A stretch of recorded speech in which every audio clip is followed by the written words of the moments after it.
Hola, como pregunta B de mi pregunta 2, como parte de B de mi pregunta 2, perdón, me tocó responder esta pregunta de acá que nos dice que un biólogo Pokémon de la región de Joven le gustaría caracterizar a Lanturn, un Pokémon que gusta de andar en las profundidades del vasto océano de Joven.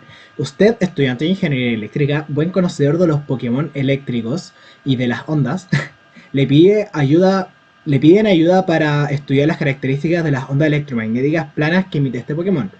Le han informado que hay un cardumen de Lartum en la cercanía de la ciudad de Rasipolis y usted va con un submarino a realizar mediciones y detectar una onda plana que se propaga en la dirección Z positivo.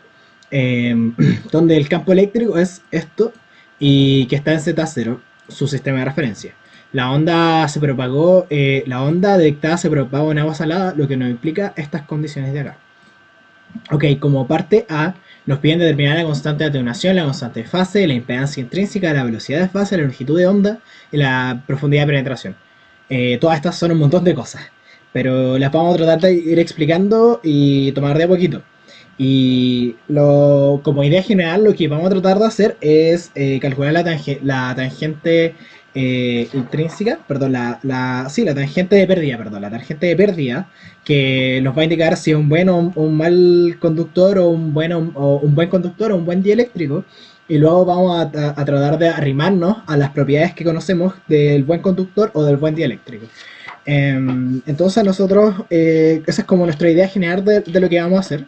Pero vamos a empezar de la siguiente forma. Acá creo que se ve bien, sí. Nosotros sabemos, primero, como de forma básica, nosotros sabemos que una onda que se propaga en Z, en un medio dispersivo, se puede escribir de esta forma que tengo acá. Como el campo, como la magnitud del campo, por un epsilon con unas cositas acá y de esta forma. Así, nosotros eso es lo que sabemos. Y nosotros tenemos este. Entonces, a primera vista, nosotros podemos saber que W va a ser esto de acá. Y W va a estar en radianes partido segundo, que W es 2pi por la frecuencia, que es la velocidad angular, eso va a ser. Que como nosotros vemos acá, que como las ondas se pueden escribir de esta forma, en la componente que acompaña al T, va a ser W y esto es W, ¿ok? Entonces, además como datos tenemos estos, que los nombramos antes, más que mu sub 0 va a ser igual a 4pi por día a la menos 7 y epsilon 0 va a ser igual a 1 partido en c cuadrado por mu 0. Esas son las otras cosas que vamos a tener, que como datos nuevos que les vamos a añadir y prosiguiendo, nosotros proseguimos a calcular la tangente de pérdida.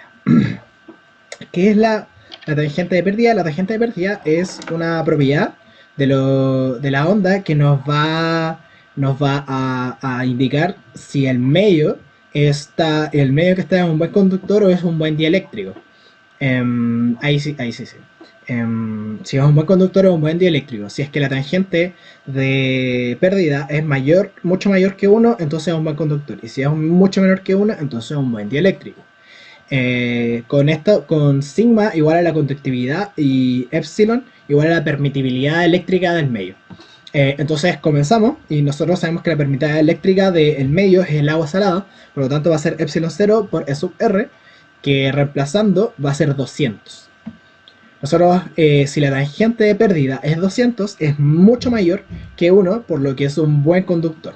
Y entonces, aprovechándonos de eso, vamos a utilizar las propiedades del buen conductor, que nos dice que para la constante de propagación, esta sigla acá, se puede escribir así, pero aprovechándonos, perdón, con alfa la constante de atenuación y beta la constante de fase, que son cosas que nos piden en el enunciado, nosotros podemos ver que por aproximación de un buen conductor, alfa va a ser igual a beta. Y además nosotros sabemos que por aproximación la constante de atenuación va a ser de esta forma. Entonces, reemplazando el W que teníamos antes, sigma que teníamos antes que era igual a 4 y mu sub 0 que teníamos de antes, nos va a dar que esto va a ser igual a 8,88 Neper metros. Que esta va a ser la medida de la constante de atenuación. Ok, prosiguiendo. Disculpe, esto está al revés. Vamos a calcular la impedancia intrínseca del medio.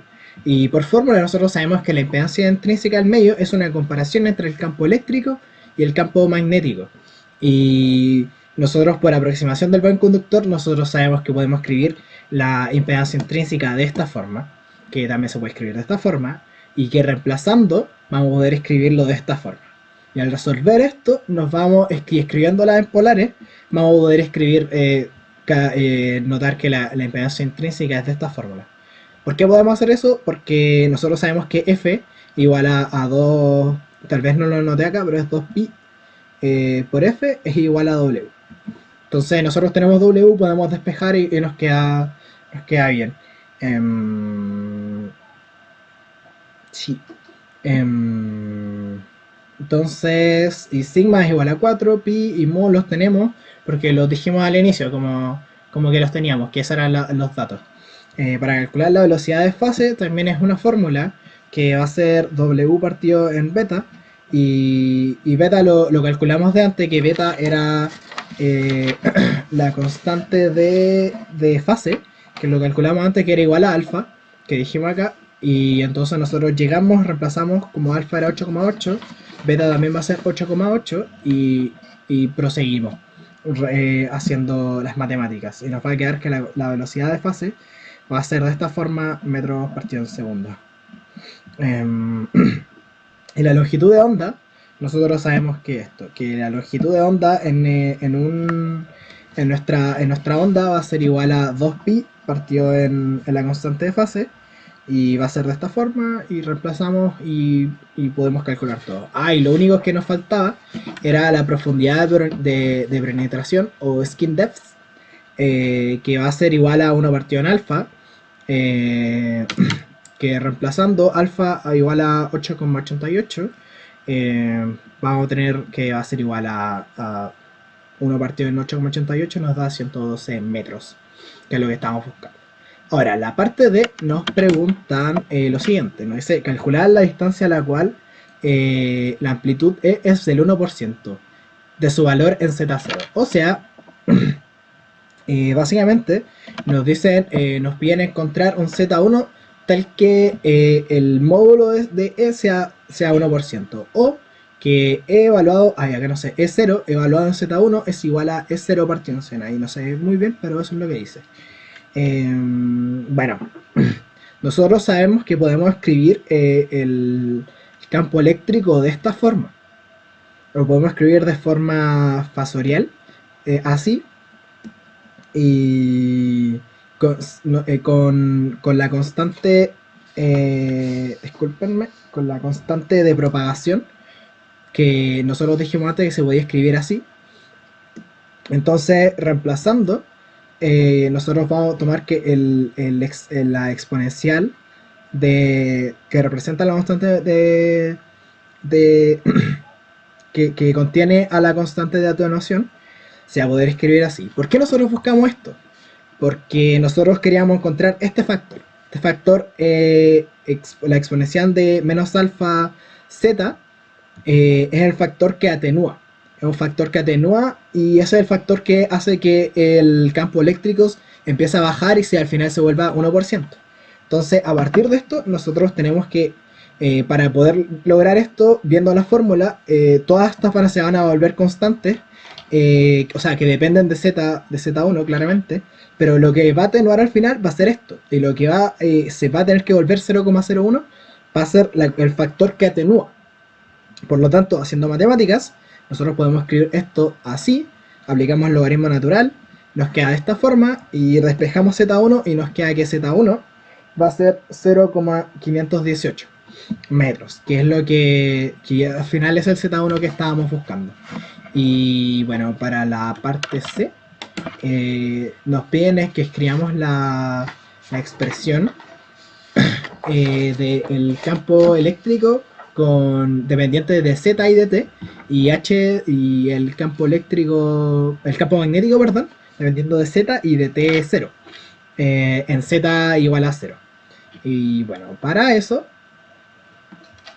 nosotros escribimos, pasamos a forma fasorial el campo eléctrico, lo escribimos de forma fasorial y nos queda así, como el que teníamos antes, 100 por una exponencial de menos alfa z y por otra exponencial de la parte imaginaria.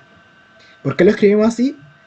Porque queremos nosotros añadirle la parte dependiente de t, y nosotros sabemos que si sacamos la parte eh, sacamos la parte real, nosotros podemos tomar, añadirle una parte dependiente del tiempo.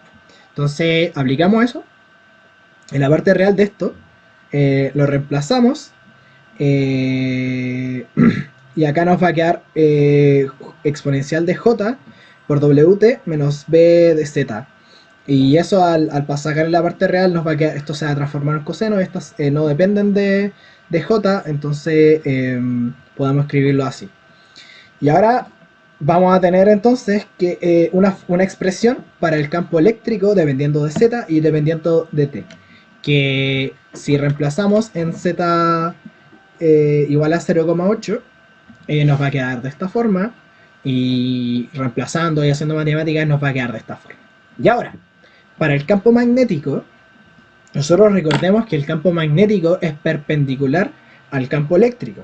Por lo tanto, el campo magnético va a estar, si el campo eléctrico está en el eje X, oscila en el eje X, el campo magnético va a oscilar en el eje Y, por lo que al calcular el campo magnético en un T0 de 0,8, va a ser solo reemplazar la expresión que teníamos antes, añadiéndole una impedancia intrínseca y escribiéndolo en Itongo acá. Esto es Itongo.